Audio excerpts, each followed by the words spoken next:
Mis amados amigos y hermanos, quiera nuestro bondadoso y amoroso Señor derramar, cual refrescante lluvia en medio del árido desierto, sus más ricas y necesarias bendiciones sobre nosotros. Reciban una vez más nuestra cordial gratitud por la gentileza de su grata compañía a fin de compartir en el Espíritu estos breves minutos de saludable alimento para el alma, rica nutrición para la mente y fresco refrigerio para el espíritu. Y ahora palabras de sabiduría. Hechos 11, 20, 21. Pero había entre ellos unos varones de Chipre y de Cirene, los cuales, cuando entraron en Antioquía, hablaron también a los griegos, anunciando el evangelio del Señor Jesús.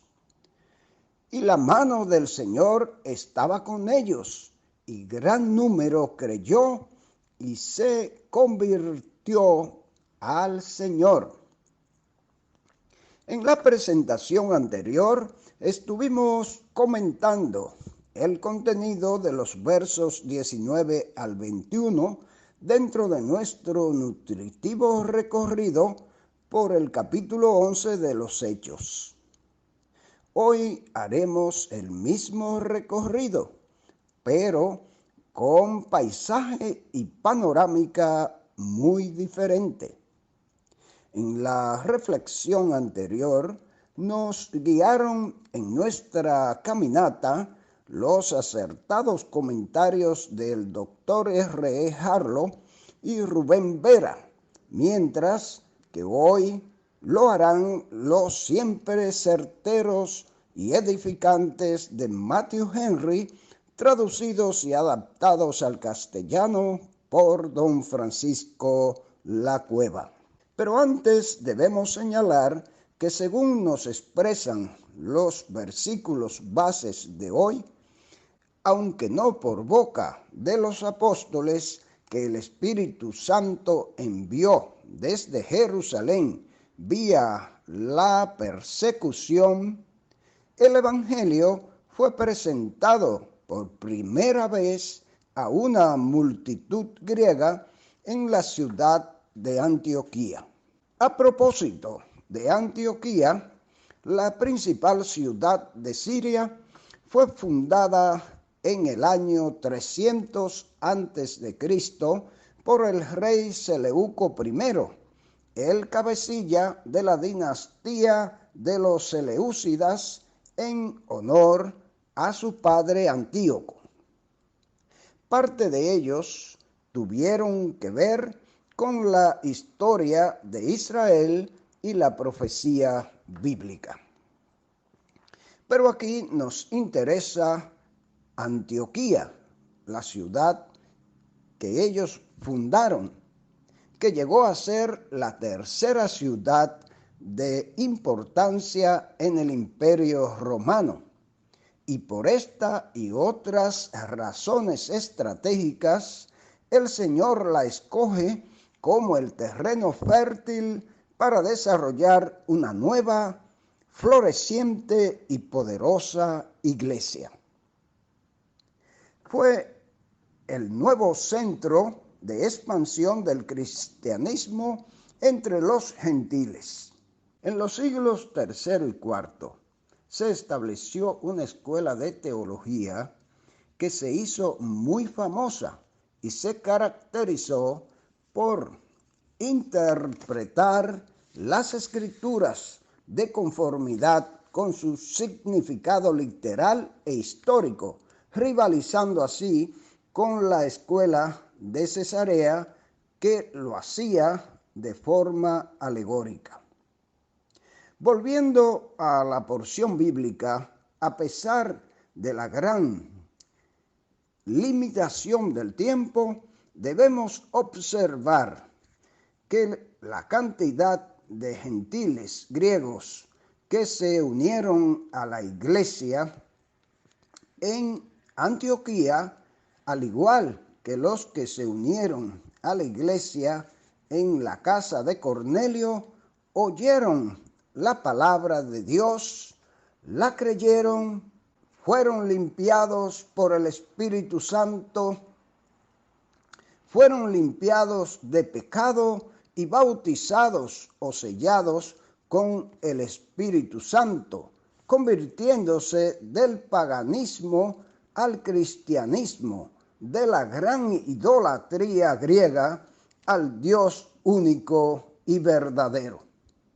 No dice la palabra que ocurrió allí un gran espectáculo público, ni tampoco ruidoso, que fuera notable cuando recibieron el don del Espíritu Santo.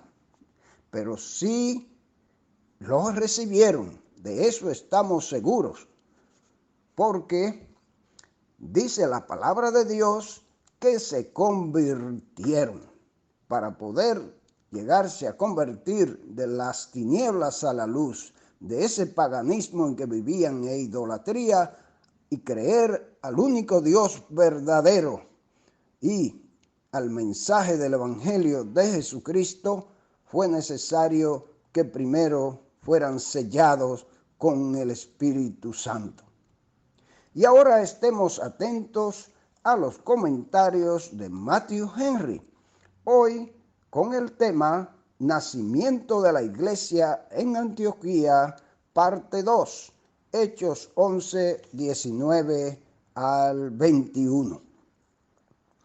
Los primeros predicadores del Evangelio allí en Antioquía habían sido esparcidos desde Jerusalén por la persecución, la que ocurrió en el tiempo de la muerte de Esteban. Pasaron hasta Antioquía, aunque solo proclamaban el Evangelio a los judíos. En todo caso, lo que había sido destinado a hacer daño a la iglesia resultó ser para su bien.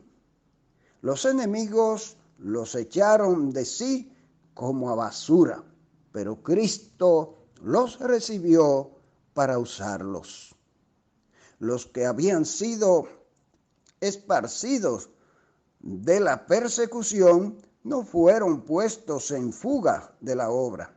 Los enemigos pensaban que les iban a impedir predicar el Evangelio, pero en realidad solo les dieron prisa a que predicasen el Evangelio a judíos y a gentiles.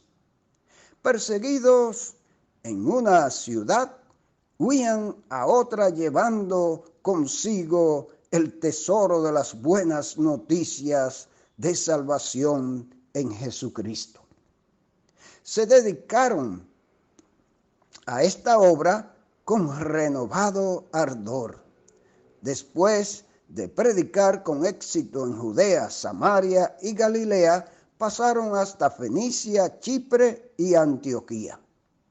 Aunque cuanto más se alejaban, más se exponían, siguieron adelante. Su lema era plus ultra, siempre más allá. No hablando a nadie la palabra, sino solo a los judíos que se habían dispersado por aquellas regiones. No entendían todavía que los gentiles eran coherederos de la gracia de la vida. Se dedicaron especialmente a predicar a los judíos que residían en ciudades griegas, hasta que unos varones de Chipre y de Cirene, al llegar a Antioquía, hablaban también a los griegos, es decir, a los gentiles. Por eso les anunciaban el Evangelio del Señor Jesús. Dice Trenchard en un significativo comentario que no anuncian a Jesús como el Mesías, cosa propia de los judíos, sino que subrayaban el hecho de que Jesús, que había llevado a cabo una obra en Palestina que le señalaba como el enviado de Dios, era el Señor, a quien tenían que someter sus vidas. Tuvieron gran éxito en su predicación, la cual estuvo acompañada del poder divino. Dice la palabra que la mano del Señor estaba con ellos, es decir, tenían unción del Espíritu Santo para predicar con toda autoridad, para mostrar a otros cómo hallar en Jesús al Salvador. Los que así predicaban el Evangelio no eran apóstoles, sino creyentes ordinarios, y sin embargo la mano del Señor hacía prodigios por medio de ellos. Así que gran número creyó y se convirtió al Señor. Quedaron convencidos de la verdad del Evangelio y se volvieron a Dios desde los ídolos. De modo, mis amados hermanos y amigos, sobre todo a nuestros amigos, que si hasta el día de hoy usted ha estado aferrado o envuelto en una religiosidad que le han enseñado, ha estado aferrado a la religión que le enseñó el abuelo, la abuela, el papá o la mamá, no tiene por qué permanecer si ha descubierto que esa religión y que ese mensaje que usted ha creído no está cimentado en la pura verdad, en las sagradas escrituras. Y que si usted sigue ahí, se corre el riesgo de despertar un día a la realidad de que está condenado, de que está en el infierno, porque no ha creído como Dios dice y como dice su palabra, sino como le han enseñado sus antecesores. Cristo es la única verdad y el mensaje de Dios, el único medio para alcanzar su gracia. Usted está escuchando el mensaje de Dios, la pura palabra de Dios. Abra su corazón al Señor antes que sea demasiado tarde, mi amado amigo o amiga. Que el Señor pues les bendiga y les ayude a hacerlo. Amén.